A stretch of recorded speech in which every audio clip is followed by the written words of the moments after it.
대방열림과 함께하는 가장 확실한 영양사 합격의 길.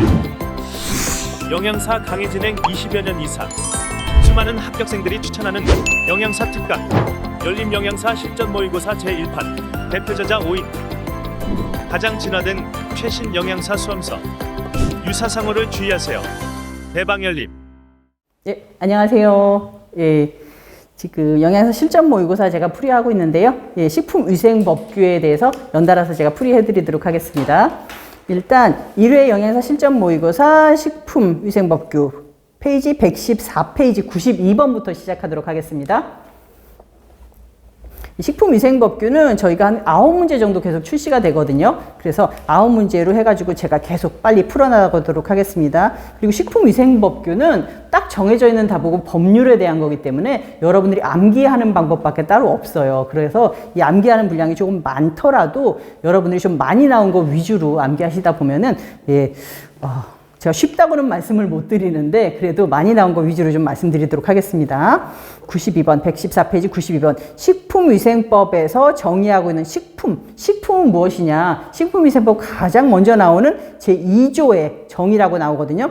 식품이란 무엇이냐? 모든 음식물을 말한다라고 하는데 여기서 모든 음식물에 놓고 관련해 놓고 의약으로 섭취되는 것은 제외한다라고 해놨거든요. 그러면 여기서 식품은 5번이죠. 의약으로 섭취하는 것을 제외한 모든 음식물을 우리는 식품이라고 부른다라고 할 수가 있죠.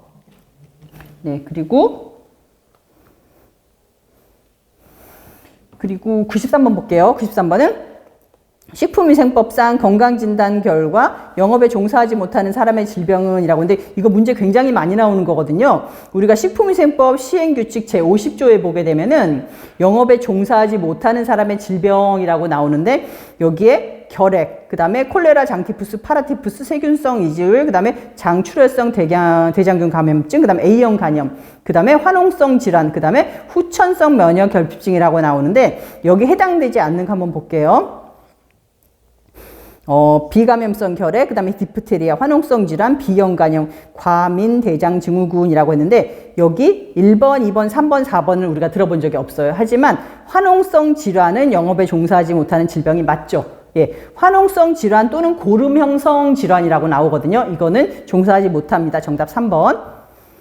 94번에는 영양사와 조리사에 관한 내용으로 옳은 것은 이라고 했는데 1번 교육의 대상자는 면허증을 받은 모든 조리사와 영양사이다 라고 했는데 영양사와 조리사에 대해서는 우리가 집단급식소에 종사하는 영양사나 조리사만 교육을 받아도 돼요.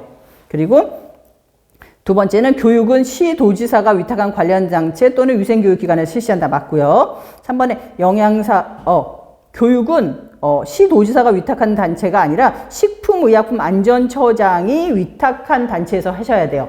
2번 틀린 답이죠. 3번에는 영양사가 아닌 자는 영양사의 명칭을 사용해서는 안 된다. 이거 맞아요. 3번이 맞죠. 그럼 4번에는 집단급식소 운영자가 조리사 면허를 가진 경우에는 따로 조리사를 두어야 된다. 아니다. 집단급식소 운영자가 조리사 면허를 가진 경우에는 따로 조리사를 두지 않아도 돼요.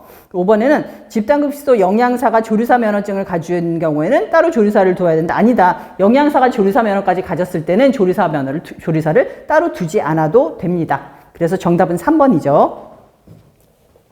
그리고 95번에 볼게요. 95번에는 다음 중에서 식품위생법상 위생교육 시간이 바르게 연결된 것은 이라고 했는데 우리가 위생교육을 할 때는 이제 매년 이루어지는 교육이 있고 시작할 때 내가 영업을 시작하고자 할 때 받는 교육이 있거든요. 그럴 때는 여기서는 일단 식품을 내가 영업을 시작하고자 할 때 하는 시간은 4시간에서부터 8시간이에요. 보통. 그래서 여러분들이 만약에 내가 집단급식소를 지금부터 운영을 할 거야. 그러면 교육을 받고 시작을 해야 돼요. 운영하기 전에. 그래서 저거는 보통 어떻게 이루어지냐면은 우리가 식품 제조가 사실은 좀 어렵잖아요. 식품 제조에 관련된 거는 8시간이고 그 외에 다른 식품에 관련된 거는 4시간만 하시면 돼요. 그리고 여기서 중요한 건 뭐냐면 6시간짜리가 있는데 6시간짜리가 집단 급식소에 해당하는 거라는 거죠. 그 다음에 식품 적개검. 그래서 여러분들이 실제로 영양사로서 할 거는 이 부분이거든요. 그래서 여러분들이 만약에 집단급식소를 새로 설치하고자 한다, 아니면은 저기 들어가서 내가 영양사로 일하고자 한다라고 할 경우에는 6시간의 교육을 받아야 운영이 가능하다는 얘기예요. 그리고 요로까지 했으면 그 다음부터는 이제 매년 교육을 받아야 되거든요. 두 가지로 말씀드렸어요. 운영 시작하기 전에, 그리고 운영 시작하고 나서 매년 받아야 되는 교육. 그래서 이제 매년 받아야 되는 교육은 문제로 나와 있으니까 볼게요. 매년 받아야 되는 교육은 되게 쉬워요. 요거는 4시간, 6시간, 8시간 세 가지로 조금 어려운데, 매년 받아야 되는 교육은 2시간 아니면 3시간이에요. 2시간 아니면 3시간인데 우리가 거의 다 3시간이에요. 모든 사람들이 매년 3시간을 받으면 되는데 2시간 받는 사람이 하나가 있거든요. 이건 뭐냐면 유흥종사자. 우리가 유흥주점 영업할 때 유흥종사자.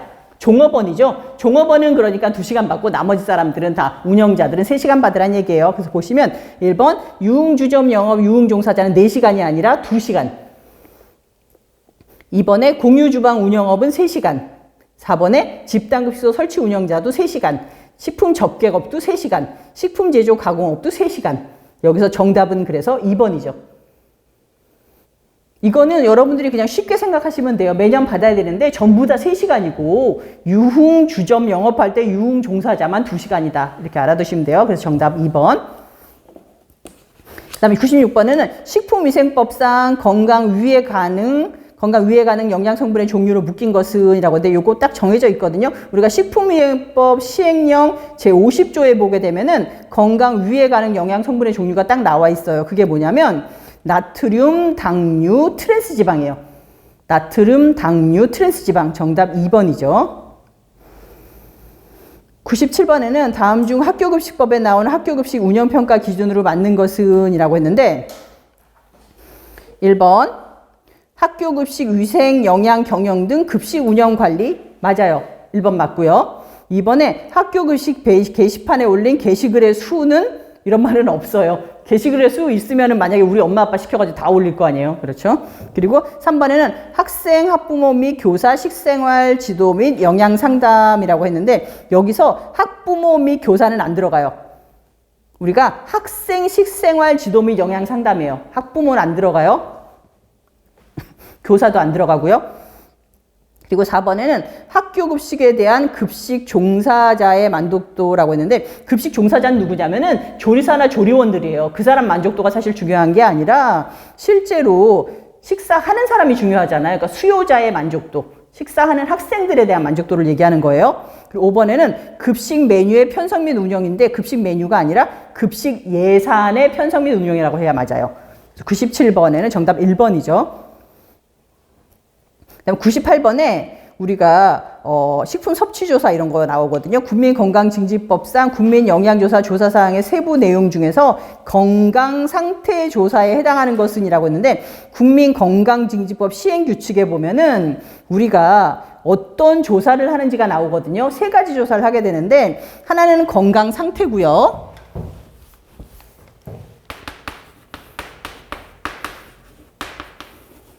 건강 상태 조사하게 되는데 건강 상태는 우리가 뭐 혈압이라든가 흡연하는지 음주하는지 이런 거 알아보는 거예요. 건강 상태 말 그대로. 그다음에 2번째는 식품 섭취. 어떤 음식을 얼마나 먹고 있는가 국민들이 그거 섭취하는 거고 3번에 식생활. 그러니까 우리가 국민건강증진법에 의한 우리가 조사 방법은 3가지가 있는데 건강 상태, 그 다음에 식품 섭취, 그 다음에 식생활 조사거든요. 근데 여기서 뭘 물어봤냐면 건강 상태 조사는 어떤 건가 물어봤거든요. 그러면 볼게요. 1번 식품의 섭취 횟수 및 섭취량에 관한 사항, 2번 식품의 재료에 관한 사항, 1번, 2번은 식품 섭취 조사에 해당돼요. 1번, 2번은 식품 섭취 조사에 해당이 되고 3번에 식품 섭취의 과다 여부에 관한 사항, 4번 규칙적인 식사 여부에 관한 사항. 요거는 식생활 조사에 들어가요. 3번, 4번은. 1번, 2번, 3번, 4번 이렇게 들어가고 5번에 흡연, 음주 등 건강과 관련된 생활 태도에 관한 사항. 이게 건강 상태 조사에 들어가요. 정답은 5번이죠. 98번에 우리가 국민 영양조사는 세 가지를 하게 되는데 이 세 가지 중에서 우리가 건강 상태 조사에 해당하는 건 5번이란 얘기예요. 그리고 99번 한번 볼게요. 다음 중 영양사의 면허를 받을 수 있는 사람은 이라고 했는데 1번 마약, 대마 또는 항정신성 약품 중독자 안 되고요. 2번에 영양사 면허의 취소 처분을 받고 그 취소한 날로부터 1년이 지나지 않은 사람 안 되고요. 3번에 정신질환자 안 되고 4번에 콜레라 환자 안 돼요. 하지만 B형 간염 환자는 결격사유에 들어가지가 않아요. 정답은 5번이죠. 한 몇 년 전까지만 해도 B형 간염 환자도 안 됐었거든요. 근데 요거는 제외가 됐어요. 100번에는 다음 중에서 원산지 표시를 하지 않아도 되는 업종은 이라고 하는데 원산지 표시, 우리가 농수산물의 원산지 표시 등에 관한 법률 시행령 4조를 보게 되면은 원산지 표시를 해야 되는 업종이 있거든요. 거기에 해당되는 업종이 뭐가 있냐면은 휴게 음식점, 그 다음에 일반 음식점, 그 다음에 위탁급식 영업, 그 다음에 집단급식소, 요렇게까지만 원산지 표시를 해야 돼요. 그래서 여러분들이 혹시라도 이게 업종이 이렇게 표시가 됐는데 사람들이 아직 확실하게 모르다 보니까 막 단란주점 같은 데 가도 사람들이 써놨어. 식품하고 돼지고기 이렇게. 근데 실제로 법정으로는 휴게음식점, 일반음식점, 위탁급식영업, 집단급식소 요렇게 4개만 원산지 표시를 하도록 돼 있어요. 그래서 여러분들 일반음식점을 잘 아시죠? 저기 가게 되면 뭐 중국집이라든가 뭐 한식집이라든가 이런 게 다 일반음식점이고 휴게음식점이라는 건 뭐냐면 불을 잘 사용하지 않으니까 뭐 매점이라든가 아니면 분식집이라든가 아니면 커피숍이라든가 이런 게 다 휴게음식점 영업이에요. 그리고 위탁급식 영업 같은 경우는 위탁급식 업체가 하는 거고 집단급식소들이 여러분들이 하는 영양사가 있어야 되는 일일 하루 50인 이상의 급식을 제공하는 장소 그런 게 다 되어 있어서 100번의 정답은 5번이에요. 이게 급식 위생관계 법규가 이게 맨 마지막에 있잖아요. 2교시 맨 마지막에. 그래가지고 여기서 문제 좀 틀리면 왠지 찝찝해가지고 나온다고 그러더라고요. 끝까지. 근데 이게 사실 요즘에 와서는 조금 어렵게 나와요. 경향이 이제 3년치를 보게 되면은 굉장히 어려운 문제가 9문제밖에 안 되는데 그 중에서 한 2-3문제가 너무 어렵게 나오는 경우가 많기 때문에 여러분들이 요거를 좀 주의해서 보셔야 되는데 그렇게 해서 얘기하기에는 또 요 9문제 치고는 분량이 또 너무 많아요. 법률을 다 보셔야 돼가지고. 그래서 아까 말씀드렸던 것처럼 많이 나오는 거 위주로만 좀 하시고 내가 이 부분은 과감히 포기해야겠다라는 부분은 또 포기해야 되는 필요가 있는 그런 과목입니다. 예. 그래서 92번 저희가 2교시에 148페이지 한번 볼게요. 2회 영양사 실전 모의고사 92번입니다.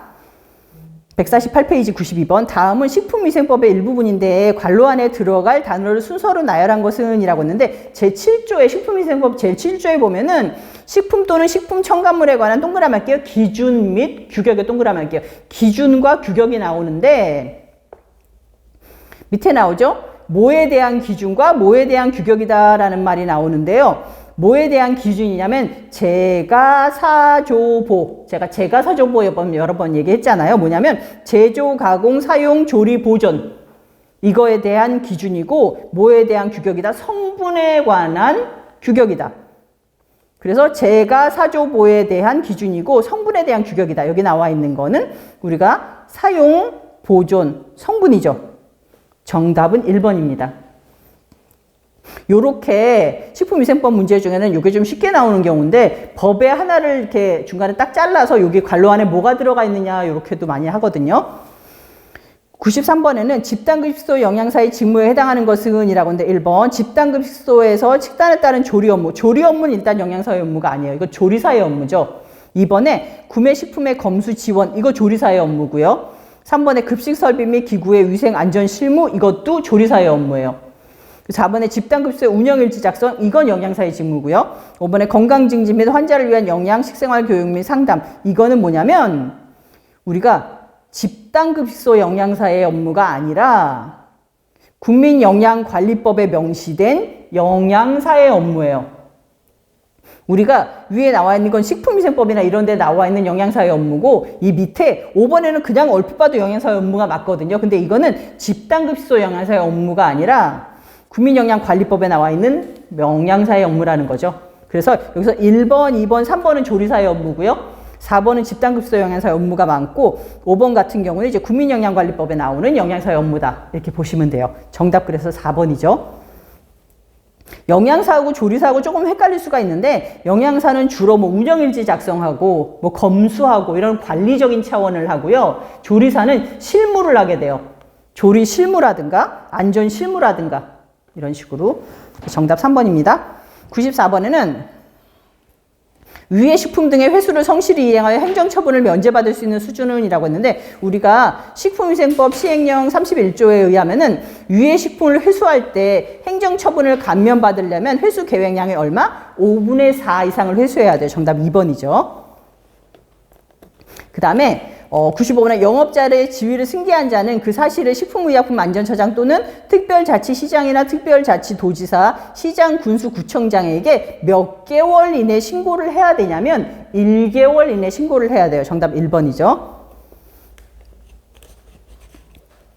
무슨 말이냐면 내가 저기 분식집을 운영을 하고 싶어. 근데 분식집 사장이 어떤 뭐 김아무개라는 사람이었단 말이에요. 근데 저 사람이 폐업 신고를 하고 내가 가서 신규로 영업 신고를 하는 게 아니라 저 사람의 지위를 내가 그대로 받을 수 있어요. 그러면은 실제로 영업하는 사람 입장에서는 굉장히 편리해요. 왜냐하면 내가 신규로 등록을 하려면 거기서 허가도 받아야 되고 굉장히 귀찮은데 저 사람이 했던 걸 그대로 이어받겠다라고 하면은 이름만 바꾸면 돼요.